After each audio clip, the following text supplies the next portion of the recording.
ಅರಳಿ ಮರದ ಬುಡದಲ್ಲಿ ಯಾವ ವ್ಯಕ್ತಿಗೆ ತುಂಬ ಕಷ್ಟ ಇರುತ್ತೋ ಆ ವ್ಯಕ್ತಿ ಈ ಸಾಲದ ಸಮಸ್ಯೆಯಿಂದ ಪರಿಹಾರ ಮಾಡಿಕೊಳ್ಳಲು ಈ ಒಂದು ವಸ್ತುವನ್ನಿಟ್ಟು ಅದಕ್ಕೆ ಹಾಲನ್ನು ಹಾಕಬೇಕು.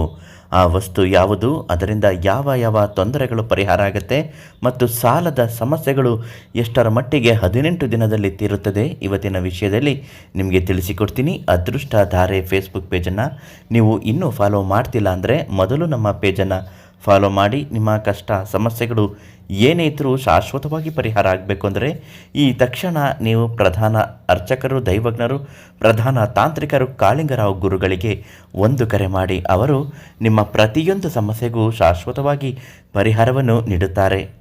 ಯಾವುದೋ ಒಂದು ಕಾರಣವಲ್ಲದ ಕಾರಣಕ್ಕೆ ಗೊತ್ತಿಲ್ಲದೆಯೋ ಸಣ್ಣ ಪುಟ್ಟ ವಿಷಯಕ್ಕೋ ಅಥವಾ ಯಾವುದೋ ಒಂದು ದೊಡ್ಡ ತೊಂದರೆಗಳಿಗೋ ಸಾಲ ಮಾಡುವ ಪರಿಸ್ಥಿತಿ ಬಂದಿರುತ್ತದೆ. ಆ ಸಾಲವನ್ನು ತೀರಿಸಲು ಬಡ್ಡಿ ಕಟ್ಟಲು ಸಾಧ್ಯವಾಗದೆ ತೊಂದರೆ ಆಗುತ್ತಾ ಇರುತ್ತದೆ. ಇಂತಹ ಸಮಸ್ಯೆಗಳು ಇದ್ದಾಗ ಮನೆ ಹತ್ತಿರ ಇರುವಂತಹ ನಾಗರಕಲ್ಲು ಇರುವ ಅರಳಿ ಮರದ ಬುಡದಲ್ಲಿ ಕೆಲವು ವಸ್ತುಗಳನ್ನು ಇಟ್ಟು ಭಕ್ತಿ ಸಂಕಲ್ಪದಿಂದ ಪೂಜೆ ಮಾಡಿಕೊಂಡು ನೀವು ಬೇಡಿಕೊಳ್ಳಬೇಕು. ಮೊದಲನೇದಾಗಿ ಒಂದು ಅರಿಶಿಣದ ಕೊಂಬು, ಎರಡನೆಯದು ಏಲಕ್ಕಿ ಕವಡೆಗಳು, ಮೂರನೇ ವಸ್ತು 3 ಲವಂಗ. ಇಷ್ಟು ವಸ್ತುಗಳನ್ನು ಅರಳಿ ಮರದ ಬುಡದಲ್ಲಿಟ್ಟು ಹಾಲಿನ ಅಭಿಷೇಕವನ್ನು ಮಾಡಿ ಒಂದು ಕರ್ಪೂರವನ್ನು ಅದರ ಮುಂದೆ ಹಚ್ಚಿಟ್ಟು 31 ಪ್ರದಕ್ಷಿಣೆ ಮಾಡಬೇಕು.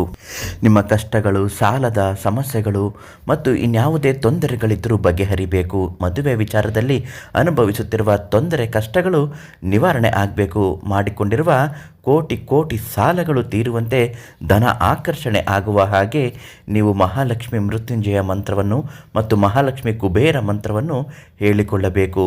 ಮಹಾಲಕ್ಷ್ಮಿ ಮೃತ್ಯುಂಜಯ ಮಂತ್ರದಲ್ಲಿ ಸಾಲದ ಒತ್ತಡಕ್ಕೆ ಸಿಲುಕಿ ನೀವು ಬೇರೆ ಯೋಚನೆ ಮಾಡಬಾರದು, ಬೇರೆ ಯೋಚನೆ ನಿಮ್ಮ ಜೀವನಕ್ಕೆ ಬರಬಾರದು, ಅಷ್ಟರ ಮಟ್ಟಿಗೆ ಸಾಲಗಳು ತೀರಿ ಹೋಗುತ್ತೆ. ಈ ಮಂತ್ರಗಳನ್ನು ಈ ತಕ್ಷಣ ಮತ್ತು ಕವಡೆಗಳನ್ನು ಈ ಕೂಡಲೇ ಕಷ್ಟದಲ್ಲಿದ್ದವರಿಗೆ ಸಂಪೂರ್ಣ ಉಚಿತವಾಗಿ ಪೂಜೆ ಮಾಡಿ ಪ್ರಧಾನ ತಾಂತ್ರಿಕ ಕಾಳಿಂಗರಾವ್ ಗುರುಗಳು ನೀಡುತ್ತಾರೆ. ಅವರು ಹೇಳುವ ಹಾಗೆ ಮಾಡಿ, ಖಂಡಿತ ಒಳ್ಳೆಯದಾಗುತ್ತದೆ.